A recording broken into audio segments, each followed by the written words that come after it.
मेरा नाम कौसल्या है। मैं दिल्ली शहर में अपने 2 बेटों के साथ रहती हूँ। मेरे पति को इस दुनिया से गुजरे हुए 3 साल हो चुके हैं और अब मेरे बुढ़ापे की सारी जिम्मेदारियाँ मेरे दोनों बेटों पास ही है। लेकिन आज के दिन मैं बहुत खुश हूँ क्योंकि मेरे बड़े बेटे की शादी है। सभी रीति रिवाजों के साथ मेरे बेटे की शादी एक बहुत ही अच्छे घर की लड़की से हो गई और मेरी बहू दहेज में एक काम वाली अपने साथ लेकर आई और मुझसे बोली, सासू माँ, ये काम वाली हर समय आपकी बहुत सेवा करेंगी। वो काम वाली सच में मेरी बहुत सेवा करती थी, लेकिन जब मैंने उसे बात करने की कोशिश की तो मुझे पता चला कि वो तो गूंगी है। मुझे उस काम वाली पर बहुत तरस आया क्योंकि वो काम वाली बहुत खूबसूरत थी, लेकिन मुझे उसकी एक बात बहुत अजीब लगती थी। वह हमेशा घूंघट में रहती थी और घर में सबसे पर्दा करती थी।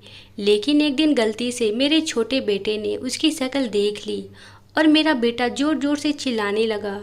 यह सुनकर मेरा दिल ज़ोर से धड़कने लगा कि माँ, ये लड़की वही है जिसे 7 साल मासूम लड़कियों को बहुत बेदर्दी से मेरे बड़े बेटे नवीन ने आज फिर से अपनी शादी की बात छेड़ दी थी। ये वो मुद्दा था जिसे मैं हमेशा अपनी जान चुराती थी। ऐसा नहीं था कि मुझे अपने बड़े बेटे की शादी का शौक़ नहीं था, वो मेरा बड़ा बेटा था और हर माँ की तरह मेरे दिल में भी अपने बेटे की शादी को लेकर बहुत सारे सपने, बहुत सारे अरमान थे। मैं अपने बड़े बेटे नवीन की शादी बहुत धूमधाम से करना चाहती थी, लेकिन मेरी परेशानी भी वही थी जो आजकल सभी घरों में होती है। मेरा बेटा नवीन अपनी पसंद की लड़की से शादी करना चाहता था, जबकि मैं अपनी पसंद की लड़की से अपने बेटे नवीन की शादी कराना चाहती थी। आज भी रात के खाने के वक्त घर आया तो मुझसे जिद करने लगा कि जिस लड़की को मैं पसंद करता हूँ, आप उसका रिश्ता मांगने के लिए उसके घर पर जाएं। मैंने खाना खत्म होने के बाद कहा कि भूल जाओ उस लड़की को तुम, क्योंकि तुम्हें शादी पसंद की लड़की से ही करनी होगी। मेरी इस बात पर मेरा बेटा नवीन गुस्से में आग बबूला हो गया और चीख कर मुझसे कहने लगा, आप एक बार उससे मिल तो सकती हैं। लेकिन मैं ऐसी लड़की से बिल्कुल अपने बेटे की शादी नहीं कराना चाहती थी जिसे शादी से पहले ही मेरे बेटे को मुझसे दूर कर दिया हो। मेरा बेटा उसे अपने कमरे के अंदर ले गया। मैंने सोचा कुछ दिन का गुस्सा है, समय के साथ अपने आप ठीक हो जाएगा। यही मेरी सबसे बड़ी गलतफहमी थी। वो थोड़ी देर बाद कमरे से बाहर आया तो उसके हाथ में बंदूक थी। मेरे सामने ही उसने वो बंदूक अपने कनपट्टी पर रख दी और चीख चीख कर मुझसे बोला कि आप मेरी शादी रचना से करवाएंगे या नहीं। रचना उस लड़की का नाम था जिसे मेरा बेटा शादी करना चाहता था। मैं तो अपने बेटे का गुस्सा देखकर पागल ही हो गई और मैंने घबराते हुए कहा, पागल हो गए हो क्या? इसे नीचे रखो, गोली चल जाएगी। लेकिन मेरा बेटा उस समय बहुत जज्बाती हो रहा था और उसके लिए मुझे हार माननी ही पड़ी। और मैंने उसे कहा, ठीक है, जिस लड़की को तुम शादी करना चाहते हो मैं उसे देखने जाऊंगी। मेरे बेटे ने बंदूक नीचे रखकर मुझे गले से लगा लिया और कहने लगा कि वो बहुत अच्छी लड़की है, आप मेरी शादी के बाद उस पर गर्व करेंगी। मैं अपने बेटे की बात मानकर उस लड़की का रिश्ता मांगने उसके घर चली गई।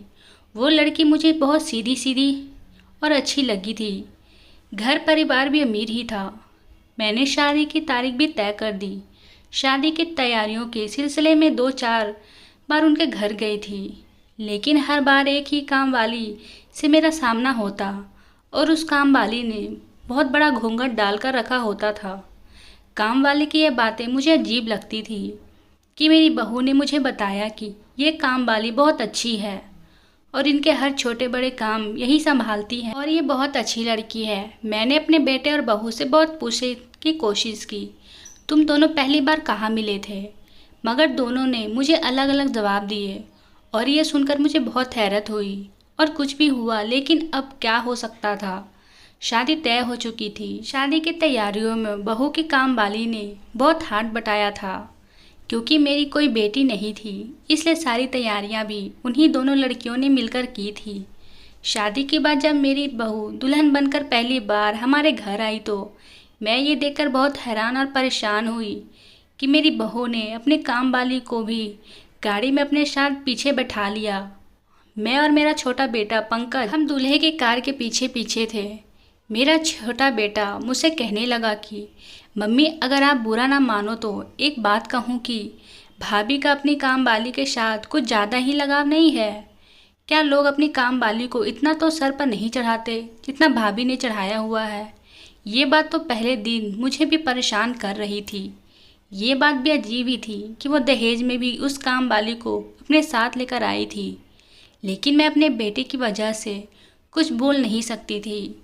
लेकिन उस काम वाली का मेरी बहू के साथ दहेज में आना मुझे बिल्कुल पसंद नहीं था। उस काम वाली के लिए मेरी बहू ने शादी के लिए बहुत अच्छे कपड़े ले दिए थे। उन कपड़ों को पहनकर वो काम वाली नहीं लग रही थी। मेरे कई रिश्तेदारों ने मुझसे पूछा था कि साड़ी बांधे हुए घूंघट में लड़की कौन है। अब मैं उन्हें कैसे बताती कि ये ठनी लड़की मेरी बहू की काम वाली है। तो मैंने बात को टालने के लिए उनसे कहा, मुझे क्या पता कि लड़की वालों की तरफ से कोई होगी। मैं अब ये सोच रही थी कि जब मेरे रिश्तेदारों को पता चलेगा ये लड़की कोई और नहीं एक काम वाली है तो वो क्या कहेंगे। मेरे बेटे का तो दिमाग ही खराब हो चुका था, जो वो बिना कुछ सोचे समझे एक घूंघट वाली काम वाली को अपनी पत्नी के साथ दहेज में ही लेकर आ गया था। जब शादी के बाद हम बारात लेकर घर पहुंचे तो मेरे बहू ने मुझसे कहा कि सासू माँ, ये काम वाली तो मैं आपके लिए लेकर आई हूँ, आप जैसा चाहें इसके अपना काम लेना या आपकी बहुत सेवा करेगी। मैं अपनी बहू की बात सुनकर दंग रह गई कि ये बेचारी तो बहुत अच्छी है। मैं इसके बारे में कितना गलत सोच रही थी। मुझे अपनी सोच पर बहुत शर्मिंदगी महसूस हुई। मेरी बहू ने तभी उस काम वाली को आवाज़ लगाकर मेरे कमरे में बुलाया और उसे कहा कि देखो, शादी की तैयारियों के चक्कर में सासू माँ बहुत थक गई हैं, तो मैं इनके हाथ पांव दबाकर अच्छे से मालिश कर दो। आज से इन सभी काम तुम्हारी जिम्मेदारी है। आप जल्दी जाओ और सासू माँ के कमरे की अच्छे से सफाई कर दो ताकि ये आराम कर सके। जब वो काम वाली अंदर कमरे में चली गई तो मेरी बहू मुझसे धीमी आवाज़ में बोली, सासू माँ, आपसे एक छोटी सी प्रार्थना है। मैंने चौंक कर उसे देखा और पूछा कि कैसी प्रार्थना मेरी बहू। मुझसे कहने लगी कि वो बेचारी बहुत गरीब ज़रूर है, लेकिन वो एक बहुत अच्छे घराने से है और बहुत पर्दा करने वाली है। उस काम वाली का चेहरा तो मैंने भी आज तक नहीं देखा, तो इसलिए आप थोड़ा ख्याल रखना। मैंने देखा कि वो काम वाली बड़ी लगन से काम कर रही थी और साड़ी के साइड में उसके गोरे गोरे हाथ दिख रहे थे। उस काम वाली की खूबसूरती देखकर मैं तो चौंक गई। बहुत ज़्यादा गोरा रंग था उसका। उसे मेरी मौजूदगी का पता चला तो उसने जल्दी से अपने चेहरे को पूरी तरह से ढक लिया। मैंने उस काम वाली को आवाज़ देकर पूछा कि क्या नाम है तुम्हारा। उसने इशारा करके मुझे बताया कि मैं तो गूंगी हूँ। मुझे उस काम वाली पर बहुत रहम आया कि बेचारी इतनी खूबसूरत है और उसने एक ऐसा भाग पाया है। एक तो काम वाली ऊपर से गूंगी। खैर, वो काम वाली बहुत काम कर की थी, मेरे बहुत ध्यान रखती थी, मेरी बहुत सेवा करती थी। मेरी बहू के काम करने से पहले वो मेरे काम किया करती थी। मैं उसे बहुत खुश रहने लगी थी। लेकिन मेरा छोटा बेटा उसके घूंघट के बहुत ज़्यादा चिढ़ाता था। कुछ था भी तो वो बहुत ज़्यादा शर्माती थी। जब भी वो काम वाली उसके सामने से जाती तो वो उसका रास्ता रोककर खड़ा हो जाता है और उसे कहता कि घूंघट ऊपर करके मुझे अपना चेहरा दिखाओ, तभी मैं तुम्हें जाने दूंगा। वो बेचारी तेज तेज कदमों से भागकर मेरे कमरे में आती और मुझे पीछे छुप जाती। मैं अपने बेटे को डांटती थी कि क्यों इस बेचारी काम वाली को बार बार चिढ़ाता रहता है। काम वाली रोज़ रात को मेरे सर और पाँव दबाती थी और मेरी मालिश करती थी। उस काम वाली के आने से मुझे बहुत ज़्यादा आसानी हो गई थी, क्योंकि मेरे सारे के सारे काम उस काम वाली ने ही संभाल रखे थे। मेरा छोटा बेटा उसे हमेशा यह कहकर चिढ़ाता था कि माँ, ये मुंह में तो ऐसे ढक रहती है जैसे कोई चोर हो, इसलिए अपने सारे जेवर ध्यान से रखा करो और उसके जाने के बाद ठीक से चेक कर लिया करो। वो काम वाली तो कुछ बोल भी नहीं सकती थी क्योंकि वो गूंगी थी। वो बहुत साधारण सी लड़की थी, बस अपने काम से काम रखती थी। एक दिन मेरी कुछ दोस्त है मेरे घर आई थी, तभी मेरी काम वाली उसके सामने घूंघट में ही आई। तो उस काम वाली के जाने के बाद मेरे दोस्तों ने मेरी एक दोस्त से मुझसे कहा कि तुम्हारी काम वाली घूंघट करके क्यों काम करती है। तो मैंने उसे कहा कि यह एक बहुत ही शरीफ घर से है, इसके घर वालों ने इसे बहुत मजबूरी में घर से बाहर निकाला है। वरना आजकल ऐसी लड़कियां कहाँ दिखने को मिलती है। मैंने अपने दोस्तों से वही सब कहा जो मेरी बहू ने मुझे बताया था। इन सब बात पर मेरी दोस्त ने मुझ पर हंसने लगी और उन्होंने मुझे कहा कि कहीं औरतों भी औरतों से पर्दा करती है क्या? हमने बहुत सी औरतों को देखा है, मगर कोई भी औरत या लड़की आज के टाइम में ऐसे नहीं करती है, औरतों से पर्दा नहीं करती है। तुम इस काम वाली पर नज़र रखो। ज़्यादा नेक बनने वाले लोग ही पीठ पीछे धोखा देते हैं। मेरे दोस्त की बातों ने मेरे दिल में कहीं न कहीं शक का बीज बो दिया था। मुझे पहले तो शक नहीं था, बस अब मुझे वो सीधी साधी काम वाली पर शक होने लगा था। मुझे कई ऐसे वाक्य याद आने लगे जिस पर मुझे उस पर शक करने की वजह मिल गई, और उन सब बातों को मैंने अपने मन का वहम मानकर भुला दिया था। कुछ दिन पहले की बात है कि मेरी बहू ने इस काम वाली को किसी काम से अपने कमरे में बुलाया था कि तभी मुझे याद आया कि मेरे बड़े भाई ने मेरी बहू और मेरे बेटे को रात की दावत पर बुलाया है। मैं इस बात को बताने के लिए उसके कमरे में गई तो मैं ठिठक कर रह गई, क्योंकि मुझे मेरी बहू के कमरे से मेरी बहू की आवाज़ के अलावा भी किसी और औरत के हंसकर बात करने की आवाज़ आ रही थी। मैं इस बात से बहुत ज़्यादा हैरान और परेशान हुई और सोचने लगी कि बहू के कमरे में तो इस काम वाली के अलावा और कोई नहीं है। मैं अंदर जाकर ये सब देखती कि इससे पहले ही मेरे छोटे बेटे ने मुझे आवाज़ देकर किचन में बुला लिया। मैं जब अपने बेटे की बात सुनकर वापस आई तो तब मैंने अपनी बहू से पूछा कि बेटा, तुम्हारे कमरे में किसके बोलने की आवाज़ आ रही थी? तो मेरी बहू ने मुझसे कहा, अरे सासू माँ, मैं तो टीवी देख रही थी, उस पर सीरियल की आवाज़ आ रही हो। मैंने अपनी बहू की इस बात पर यकीन कर लिया और सोचा कि वो काम वाली तो बोल ही नहीं सकती, शायद मुझे ही कोई गलतफहमी हुई होगी।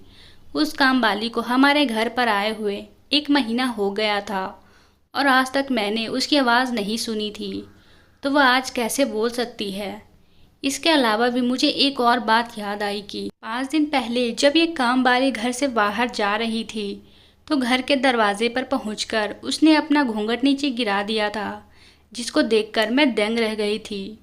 ये तो घर में इतना घूंघट करके रहती है, अब क्या बाहर बिना घूंघट के ही जा रही है?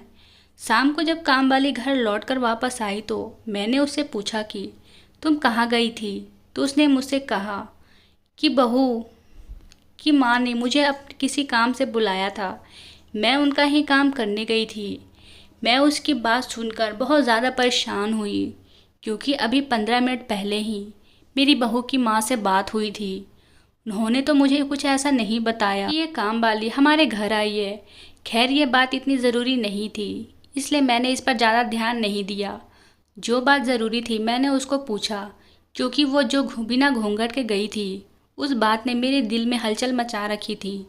मैंने उस काम वाली से पूछा कि जब तुम सुबह घर से बाहर निकली थी तो बिना घूंघट के क्यों कही थी? तुम्हारा चेहरा भी तो दिख रहा था। इस बात पर काम वाली ने ना में सिर हिलाया और एक कागज़ पर लिखकर मुझे बताया कि मैंने मास्क लगा के रखा था। मुझे तब भी उसकी इस बात पर यकीन नहीं आ रहा था। दोस्त ने मेरी इस बात पर तसल्ली करने के लिए अपने पर्स से मास्क निकालकर मुझे दिखाया, तो जब जाकर मुझे उसकी बात पर यकीन हुआ। मैंने सोचा कि ये काम वाली तो बहुत सीधी सादी है, मैं फालतू में ही इस पर शक कर रही हूँ। लेकिन अब मेरी दोस्तों की बातों ने मेरे दिमाग में फिर से शक पैदा कर दिया था। मैंने शाम को इस काम वाली को अपने कमरे में बुलाया कि तुम मेरे बेटे से घूंघट करती हो, ये बात तो मेरी समझ में आती है, क्योंकि वो तुम्हारे लिए गैर मर्द है, लेकिन औरतों से पर्दा करना मेरी समझ से बाहर है।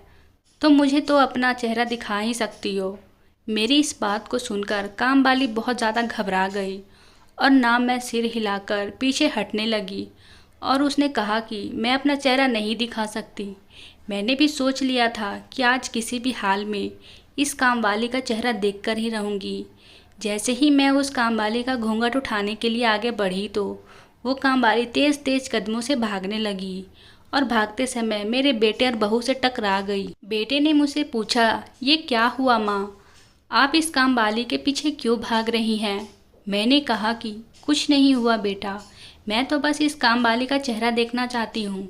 मेरी बात सुनकर मेरी बहू ने मुझसे कहा कि क्यों, सासू माँ, मैंने तो आपसे मना किया था ना कि आप इस कामवाली का चेहरा देखने की जिद नहीं करेंगी, फिर आप ऐसा क्यों कर रही हैं? मैंने अपनी बहू से गुस्से से कहा कि इस कामवाली के घूंघट की वजह से मेरे दोस्तों ने मेरा बहुत मजाक उड़ाया है। अब तुम इस कामवाली से कहो कि या तो ये मुझे अपना चेहरा दिखा दे या फिर मेरे घर से दफ़ा हो जाए। मेरी बहू ने मुझसे कहा कि या आपको अपना चेहरा नहीं दिखाएगी, तो फिर मैंने उसे कहा कि निकल जाए मेरे घर से। तो इस बात पर मेरी बहू ने कहा ये इस घर से भी नहीं जाएगी क्योंकि यह मेरी कामवाली है, मैं इसे अपने साथ लेकर आई थी। आप कौन होती हैं मेरी कामवाली पर हुक्म चलाने वाली? अपनी बहू की इस बात को सुनकर मैं दंग रह गई, क्योंकि मेरी बहू एक कामवाली के लिए मुझसे इतनी लड़ाई कर रही है, मुझसे इतनी बदतमीजी से बात कर रही है। और इतना ही नहीं, मेरा बेटा वहीं पर चुपचाप खड़ा था, अपनी माँ की बेइज्जती होते हुए देख रहा था। जब मैंने घूमने वाली नज़रों से बेटे की तरफ देखा तो उसने मुझे कहा कि यह आप सास बहू और इस कामवाली का मामला है, आप लोग आपस में मिलकर ही इस मामले का हल निकालें। इस बात को कहकर मेरा बेटा घर से बाहर चला गया। मेरी बहू ने बुरा सा मुंह बनाकर देखा और इस कामवाली का हाथ पकड़कर उसको अपने कमरे में ले गई। मेरा छोटा बेटा कुछ देर बाद वापस घर आया तो उसने मुझसे कहा कि इस मामूली सी कामवाली के लिए आपको भाभी से लड़ाई झगड़ा करने की क्या ज़रूरत थी? आपको पता है ना, ये भाभी मुझे नया कारोबार करवाने में मदद करने वाली हैं। आप जाइए और भाभी से माफ़ी मांग कर आइए। अपने बेटे की बातें सुनकर मैं बहुत से माफ़ी मांगने उनके कमरे में आई तो बहू के कमरे का थोड़ा सा दरवाज़ा खुला हुआ था। अंदर का नज़ारा देखकर तो मैं हक्का बक्का रह गई। बहू कामवाली को गले से लगाकर तसल्ली दे रही थी। बहू की बात सुनकर मैं परेशान हो गई कि क्या भला कोई अपनी कामवाली से इतनी मोहब्बत कर सकता है। मेरी बहू उसको गले लगाकर कह रही थी कि तुम परेशान मत हो, बस कुछ दिन की बात है, मैं सब कुछ ठीक कर दूंगी और मैं सासू माँ को भी अच्छे से समझा दूंगी। मैंने थोड़ा और अंदर झांकर देखा तो उस कामवाली ने अपना घूंघट उठाया हुआ था, उसकी एक साइड से मुझे दिख रही थी। मैं चौंक कर अपने कमरे में वापस आ गई। मुझे बहू की वही बात याद आई कि उसने कहा था कि इस कामवाली ने तो मुझे भी आज तक अपना चेहरा नहीं दिखाया है। फिर वो कामवाली आज बहू के सामने अपना घूंघट कैसे उठाकर बैठी थी। मैं सोच रही थी कि एक मालकिन तो कभी भी अपनी कामवाली को गले से नहीं लगा सकती है और ना ही उसको इतना सर पर चढ़ाती है। फिर मेरी बहू ऐसा क्यों कर रही थी, मुझे कुछ समझ नहीं आ रहा था। उस दिन के बाद से मेरी बहू ने उस कामवाली को मेरे सारे काम करने से मना कर दिया था। वो कामवाली ज़्यादातर मेरी बहू के ही साथ रहती थी और उस कामवाली को मेरे करीब भी नहीं भटकने देती थी।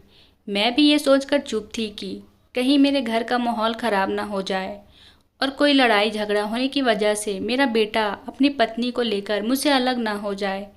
मेरी बहू रोज़ ही उस कामवाली को लेकर घर से बाहर निकल जाती है और शाम को वापस आने पर दोनों ही अपने कमरे में बंद हो जाती। उन दोनों का ऐसा करना मुझे बहुत अजीब लगता था, लेकिन मैं क्या करती, मेरी तो इस घर में कोई सुनने वाला ही नहीं था।